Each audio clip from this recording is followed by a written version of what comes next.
بكرة بصادف الذكرى السنوية لوعد بلفور المشؤوم، وبهاي المناسبة بدي أحكي شوي عن هذا الموضوع وعن موضوع الهجرة الفلسطينية اللي ما حدا عم بحكي عنها في العالم حاليا، والناس عم بتهرول نحو التطبيع مع العدو الصهيوني. فبهذه المناسبة بدي أعيد محاضرة كنت ألقيتها في إحدى الجامعات الأمريكية عن موضوع Palestinian catastrophe أو النكبة الفلسطينية في اللغة العربية. وبهذا الإطار I would like to say or to repeat the speech that I had before.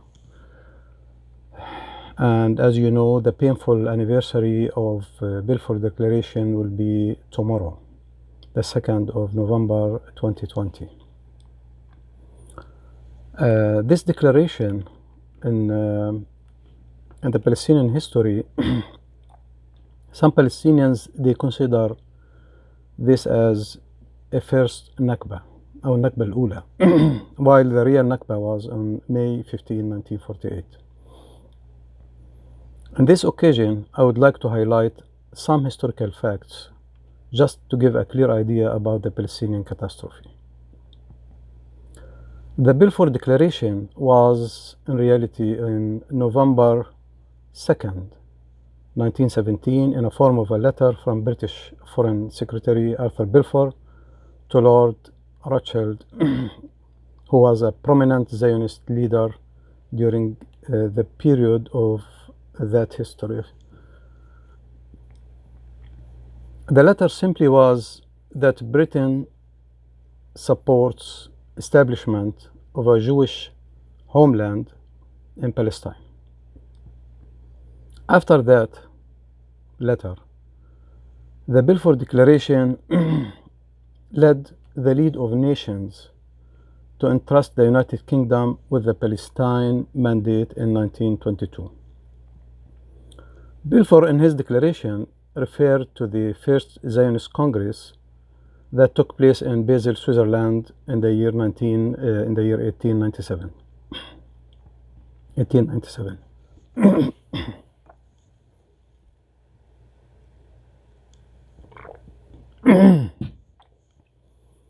In that Congress, Theodor Herzl, the godfather of Zionist movement, he said, "In 5 years, perhaps 50 years, a Jewish state will be established." In the year 1917, Balfour issued his declaration that turned the Zionist dream of establishment of a Jewish state in Palestine into reality. And in 1918, after the First World War, Britain was granted the mandate of Palestine from 1918 till 1948. And British troops in Palestine during that year, 1918, and after, they facilitated the immigration of Zionist Jews from Europe to Palestine. And it's worth to mention that in the year 1914, the percentage of Jews in Palestine was 8%, raised to 11% in the year 1922, and in 1947, the number of Jews in Palestine raised dramatically up to 37%. British Army also supported Zionist gangs after they get into Palestine to establish a sort of armed militia like Haganah, Argon, Stern, Lehi, etc. And we can say that Britain played a major role in the Palestinian catastrophe and in the ethnic cleansing of Palestine. To know more about ethnic cleansing, I recommended students, of course, to read a book that was written by an Israeli historian. His name is Ilan Pappé, where in his book, Ethnic Cleansing of Palestine, he said, On the 10th of March 1948, a group of 11 Zionist militia leaders set the final plan for ethnic cleansing of Palestine. Military orders were dispatched to the units on the ground to prepare for systematic expulsion of the Palestinians from vast areas of Palestine. The plan was set in the headquarters of the Haganah, the main Zionist underground militia in Palestine in 1948. The place was called Red House and was located in Tel Aviv, or Tel al-Rabi' as we say in Arabic. The orders came with detailed description of the methods of expel Palestinians from their homes. The plan was to do large-scale intimidation, laying siege, bombing villages, setting fire to homes, killing Palestinians, demolishing houses, and planting mines to prevent any of the expelled inhabitants from returning back, and finally to empty the country from Palestinians, if possible. Once the decision was taken, it took some months to complete the mission. And by May 15, 1948, more than half of Palestinian native population had been uprooted, close to 800,000 Palestinians. And hundreds of villages and cities had been destroyed. This was clear-cut of an ethnic cleansing operation, as Ilan Pappé. This crime also, or this catastrophe, has been erased almost totally from the global public memory. It was systematically denied and is still today not recognized as a historical fact. In this occasion as well, it's very important to shed the light on a series of massacres that was done by Zionist gangs in 1948 and after. Tons of massacres played a major role in expelling Palestinians from their homes. Although tons of massacres was a crime and hurting, but the most hurting one was Deir Yassin massacre. It's simply because there was a deal between Deir Yassin inhabitants and the Zionist leaders not to fight each other. And after that, the Zionist leaders, they break the deal and attack the village during night. According to the documentary film by Professor Ahlam Muhtasib, the film is 1948 Creation and Catastrophe, which tells the story of establishment of Zionist state as seen through the eyes of people who lived the catastrophe. Under the eyes and ears of British troops, the Deir Yassin massacre took place on April 9th, 1948, when around 120 fighters from Zionist gangs Argun and Lehi attacked Deir Yassin during night, as I said. And this village, the Palestinian village, or maybe about roughly 600 people of the population of this little village, 107 of them were killed, including women, children, old men. Some were shot, while others denied. Were others dead when hand grenades were thrown into their homes.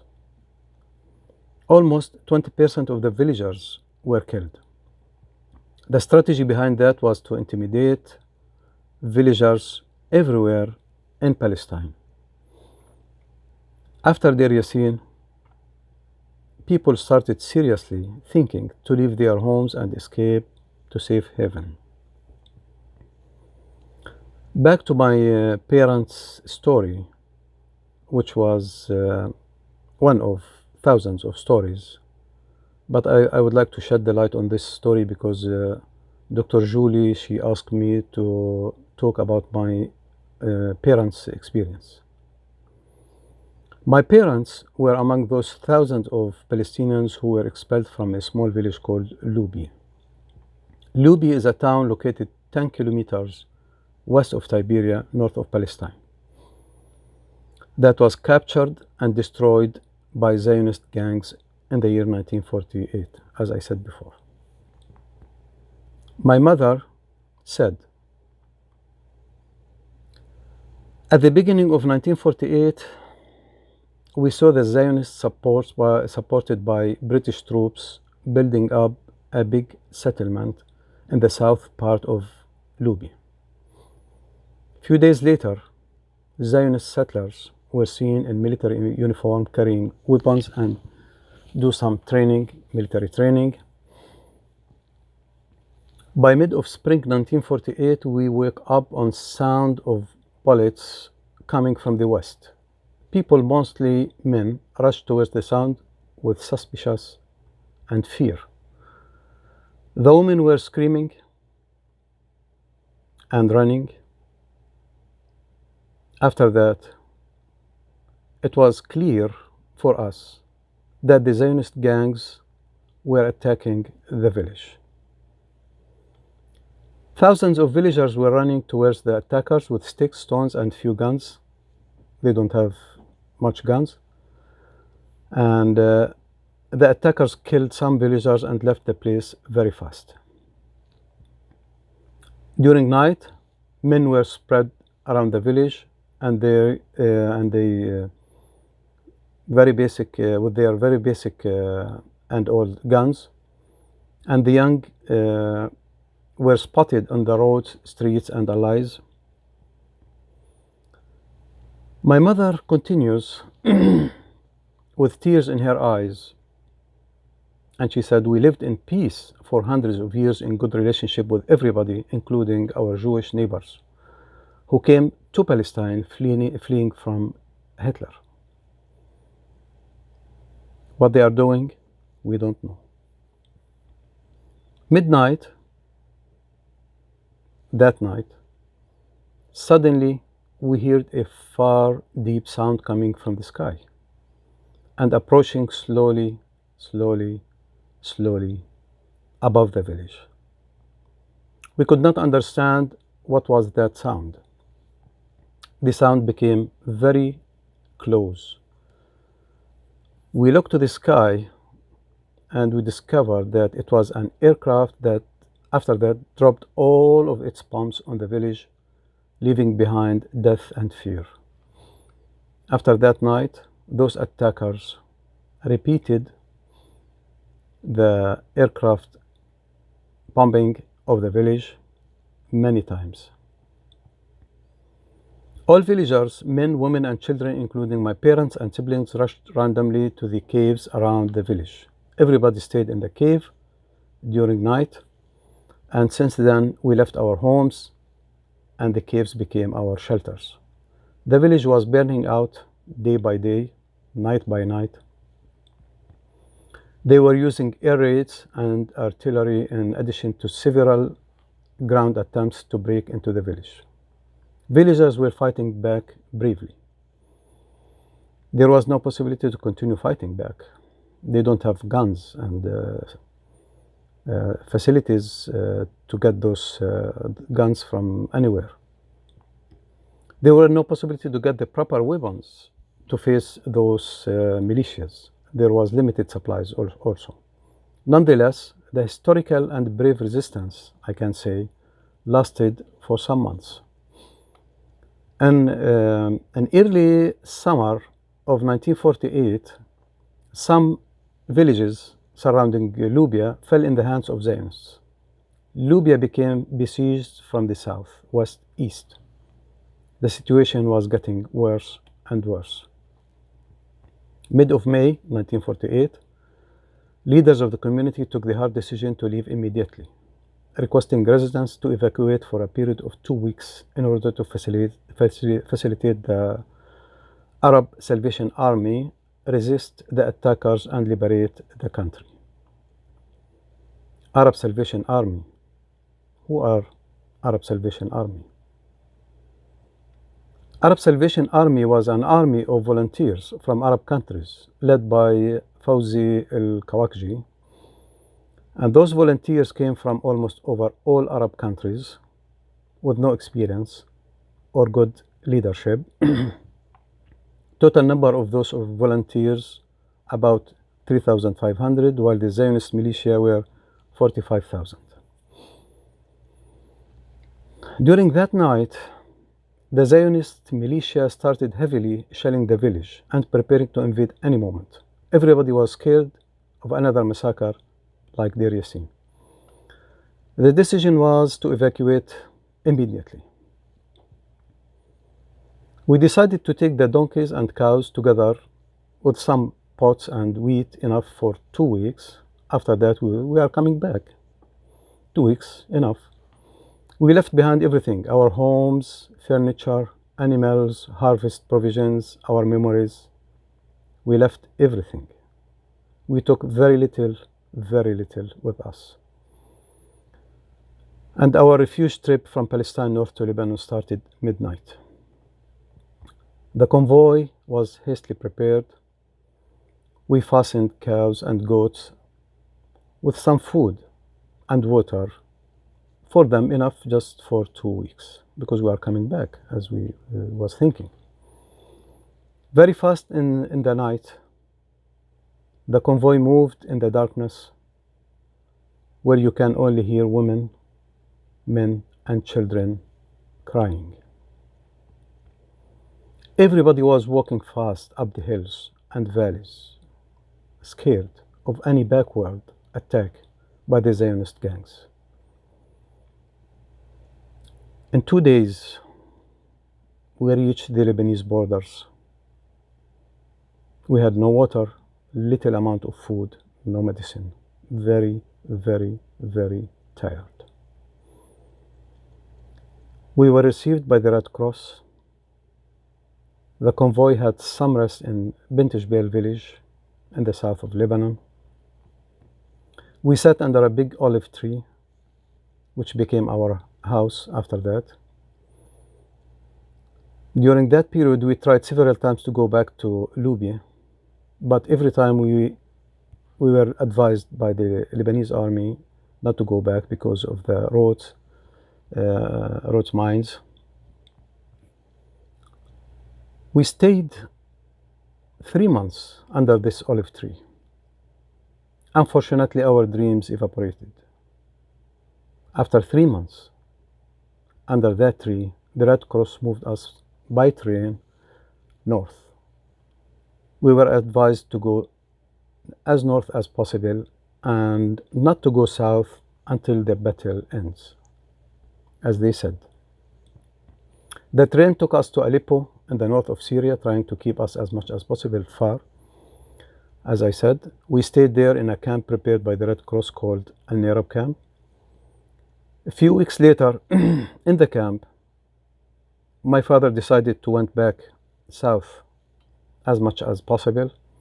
So we went to Anjar city in the Bekaa Valley, close to Syrian borders, not far from north of Palestine. And the idea was to be as close as possible to the borders. The place looks like a military camp, French military camp, and each family was given a room not more than 20 square meters in size.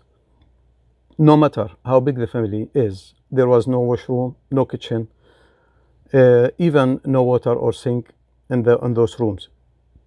We had to seek outside corners for cooking, resting, etc. We stayed in Anjar 7 years. Then I got married, and I got married in Anjar, and after 7 years, we moved to Baalbek. In Baalbek camp, called Wavell camp, it was actually originally a French army barracks. And she said, I remember the housing is unhealthy, which lacked daylight and ventilation. Conditions were very harsh in the winter, as the valley is a remote rural area with severe winter weather. We were able only to find seasonal work in agriculture and construction.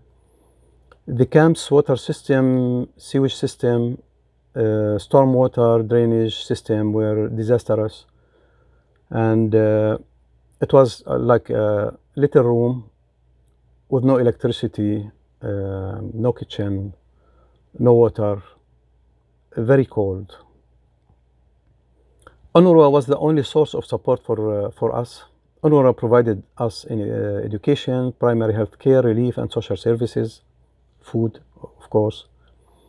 UNRWA was and still, the only source of support for Palestinian refugees in the 5 fields of operation, including Lebanon. UNRWA is the United Nations Relief and Works Agency.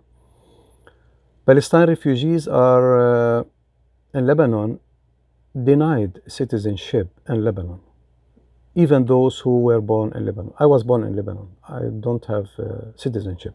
This is just to answer a question by one of the students who asked me why you don't have Lebanese passport, although you were born in Lebanon. You know, in USA and Canada, they don't understand that if you're born in a country, you don't take the citizenship of that country. Education, Palestinian refugees are denied access to Lebanese public schools, leaving them to pursue their education in UNRWA schools. UNRWA was providing education until the 9th grade during that period, and after that, finish. 70 jobs or more were off limit for Palestinians by Lebanese government, such as administrative works, commercial, banking, medical, engineering, technicians, etc. And Palestinian refugees were and still prevented from inheriting houses or land, and from registering real estate or buying any kind of properties. Sadly speaking, Palestinians never return back to their homes. Not in 2 weeks, or 2 months, or 2 years, or 20 years. Palestinian refugees are still living in camps since the year 1948, with a very miserable situation. Now, 72 years passed. They are there with no hope, no future, no passport, no state. The only thing I could say is, and I said this to the students, it's shame on humanity, shame on humanity, shame on humanity that about 6 million Palestinian refugees are living in a very, very bad condition in camps since 1948, and the whole world closing eyes. Nobody wants to see or talk about their disastrous situation. Thank you so much, and have a nice day.